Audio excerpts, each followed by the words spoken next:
I am going to talk about the Four Tendencies, which is this personality framework that I've devised that divides people into four categories. I got my first insight into the Four Tendencies when I was having a conversation with a friend, and she said something that absolutely electrified me. My sister Elizabeth calls me a happiness bully, and in my own bullying way, I was grilling her about her habits and her happiness. And she said to me, I know I would be happier if I exercised. And the weird thing is, when I was in high school, I was on the track team, and I never missed track practice. So why can't I go running now? And I thought, well, why? It's the same person, it's the same behavior. At one time it was effortless, now she can't do it. What's going on? And I became determined to figure this out.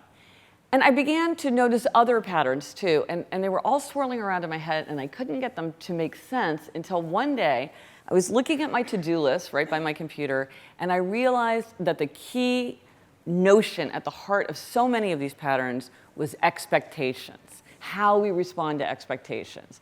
And it turns out that how we respond to expectations has huge consequences for how we form habits and how we make a lot of decisions in our lives, and also how we can understand how other people are behaving or why we might be having frustration or difficulty with them. Now, of course, we all face two kinds of expectations. There are outer expectations like a work deadline or a request from a friend. And then there are inner expectations, like our own desire to keep a New Year's resolution, our own desire to get back into practicing guitar. So depending on how you respond to expectations, you're an upholder, a questioner, an obliger, or a rebel. So first, upholders. Upholders readily meet outer and inner expectations. They keep the work deadline, they keep the New Year's resolution without much fuss. They want to know what other people expect of them, but their expectations for themselves are just as important. Next, questioners. Questioners question all expectations. They'll do it if they think it makes sense. So essentially, they make everything an inner expectation. If they're satisfied that something makes good sense, they'll do it no problem. If they think it doesn't make any sense, they will refuse. Typically, they hate anything arbitrary, inefficient, irrational. Next, obligers. Obligers readily meet outer expectations, but they struggle to meet inner expectations. And this explains my friend on the track team. When she had a team and a coach waiting for her, she had no trouble showing up. But when she was trying to go running on her own, it was a struggle. And then finally, rebels. Rebels resist all expectations, outer and inner alike. They want to do what they want to do in their own way, in their own time. They can do anything they want to do. They can do anything they choose to do. But if you ask or tell them to do something, they are very likely to resist. And typically, they don't even want to tell themselves what to do. Like, they don't want to sign up for a 10 a.m. yoga class on Saturdays because who knows what they're going to want to do on Saturday. So those are the four. Now I'm going to ask you to raise your hand if you know which one you're in. And by the way, if you're thinking to yourself, I question the validity of this framework, you are probably a questioner. So the first is upholders. Upholders readily meet outer and inner expectation. My hand's up, that's my tendency. Okay, we got a good number of upholders. Okay, next, questioners. Questioners question all expectations. They'll do something if they think it makes sense. Next, obligers. Obligers readily meet outer, they struggle to meet inner. And finally, rebels. Rebels resist all expectations, outer and inner alike. Okay, interesting. This is a slightly different than what I would typically see. Typically, what you see is obliger is the largest tendency. In the world, you either are an obliger or you have many obligers in your life. For both men and women, this is the biggest tendency, the one that the largest number of people belong to. Next is questioner. I think we had more questioners than obligers in here. That's a little unusual, but questioners are like second to obligers. The smallest tendency, it's a conspicuous tendency, but it's a small tendency, is rebel. But only slightly larger than rebel is my tendency, the upholder tendency. And I remember when I was coming up with the Four Tendencies, I went into my husband and I was like, do you know what? I'm part of this like extreme small personality type.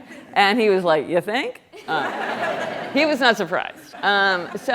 So those are the two sort of extreme ones. They're small. Most people are questioners or obligers. So if you're developing a curriculum, if you're just designing a device, if you're trying to think about a large number of people, if you're thinking about a message or signage, you want to think about the fact that a lot of people are going to be questioners or obligers, but you're going to have those upholders and rebels out there too.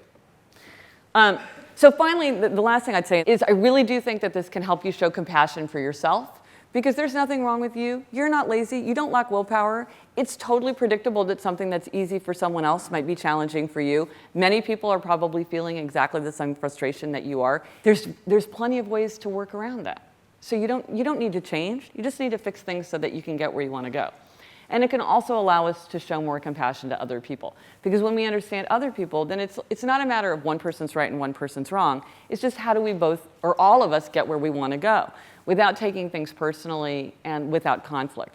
And the last little story that I will tell is from my own life. This just happened to me recently. I'm married to a questioner, and I admire and imitate his questioner ways often, and I'm often incredibly annoyed by them. And I had to fill out a boring bureaucratic form, and I called him because it asked me for his work address, and I didn't know his work address. And I said, "Hey, Jamie, what's your work address?" And he said, "Why do you want to know?"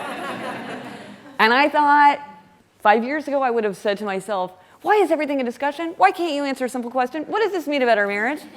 And now I'm like, I know better.